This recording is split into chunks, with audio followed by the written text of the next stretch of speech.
On today's video I'll show you how you can create a Zoosk account. So it's a very popular dating website where you can find the similar matches based on your preferences, and there are lots of ways you can sign up to your Zoosk account.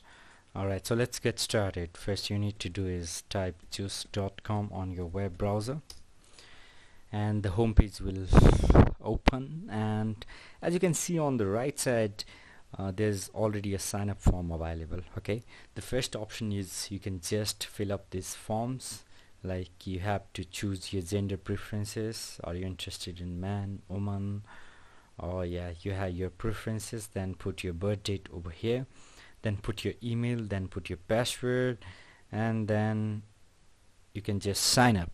Alright, so before sign up you can even read their terms of use as well, which I really recommend. And this is the first option for the sign up in Zoosk.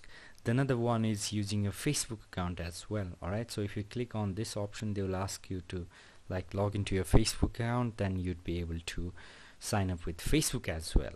Alright, and the third option available is you can sign up with your Google account as well. So the same thing will happen.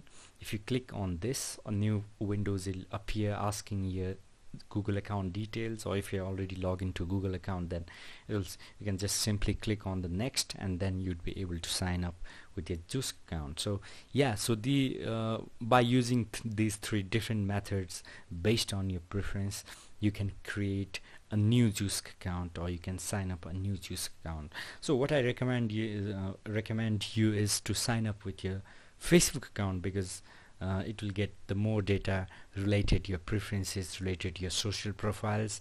Then it would be easier for the Zoosk to find the perfect match for you as soon as possible. So that's what I think the best. The rest is you can think by yourself, and you can decide by yourself which option you have to pick. So first, to fill up the form, second using Facebook, and third using Google. Alright, thank you so much for watching.